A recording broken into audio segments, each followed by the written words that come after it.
Lighting is not what you think it is. Let me start with something the design and construction industry doesn't talk about nearly enough.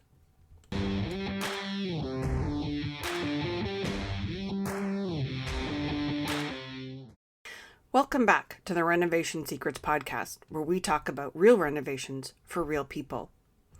Lighting in most homes isn't failing because people choose the wrong fixtures. It's failing because we've been treating lighting like a finishing detail instead of a biological system. For decades, residential lighting and lighting decisions have been driven by budget allowances, symmetry around reflected ceiling plans, and what looks good in a showroom, not by how the human brain actually responds to light. So even in beautiful homes that meet code, meet expectations, photograph well, people are still experiencing visual fatigue while cooking, struggling with focus during the day, and having difficulty winding down at night. And they don't connect those experiences to lighting because no one's told them lighting was supposed to do more than make a space visible. The reality is lighting regulates circadian rhythm, alertness, hormone timing, visual comfort, and long-term cognitive performance, which means lighting isn't decorative infrastructure, it's neurological infrastructure. And that's exactly why I created the lighting element as the first part of the WELLbuilt framework. Lighting sits at the top of the system for a reason. Before color, before air, acoustics, and even accessibility. Light is the environmental signal that tells your brain, are we awake? Are we safe? Can we focus? How tired are we? And are we ready and prepared for sleep? This happens throughout specialized retinal cells called intrinsically photosensitive retinal ganglion cells, or IPRGCs. These cells regulate our circadian rhythm, our hormone timing, alertness levels, melatonin release, cortisol balance, etc., etc. So when lighting is wrong, people don't just see poorly. They feel tired in the middle of the day. They struggle to wind down at night. They experience visual strain while cooking or working, and they assume it's normal. It isn't. We can do so much better. The bright enough myth is one of those common things I hear from homeowners. Well, it feels fine, or here's the reality. Your eyes adapt faster than your nervous system.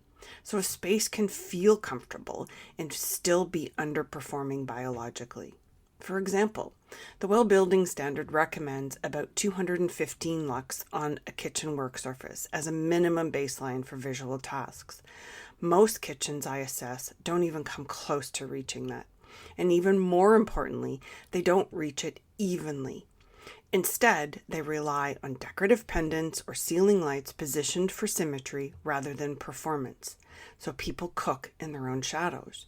They lean forward to see better. They squint slightly without realizing it. And over time, that becomes fatigue.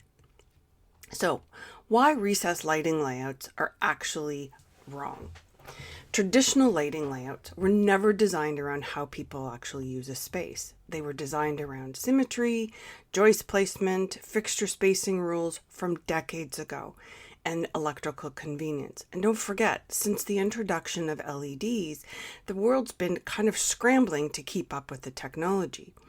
So, used to put lights 36 inches off the wall. Well, if your goal is to light a countertop properly, that number is completely wrong because you're basically lighting the top of your head. A better placement is usually closer to 22 to 24 inches off the wall because now the beam lands where the tasks actually happen, which is in front of you. This is what happens when we shift from lighting as decoration to lighting as infrastructure. And once people experience that difference, they never want to go back.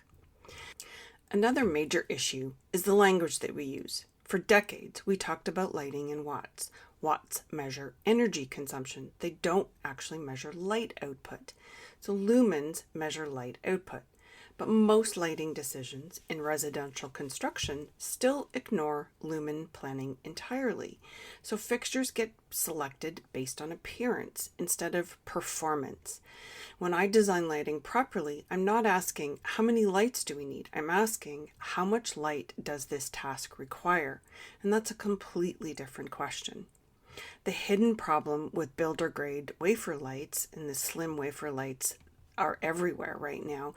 They're inexpensive, they're easy to install, they create a clean ceiling, and we thought that this was the greatest thing that was ever invented because it opened up so many opportunities for lighting upgrades. The problem is that they often produce some of the worst lighting quality in a home, and here's why. Wide controlled beam spread, so they have much more scattered light instead of a directed light. They have very high glare content. They're uneven in task coverage. They lower color accuracy, and they're inconsistent often in dimming performance just because of their inexpensive quality. So what happens? Designers compensate by adding a few more fixtures, or they don't even realize the absence of light to begin with.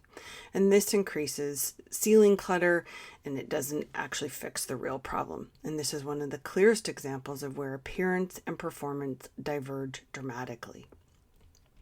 So what is good residential lighting, and what does it look like?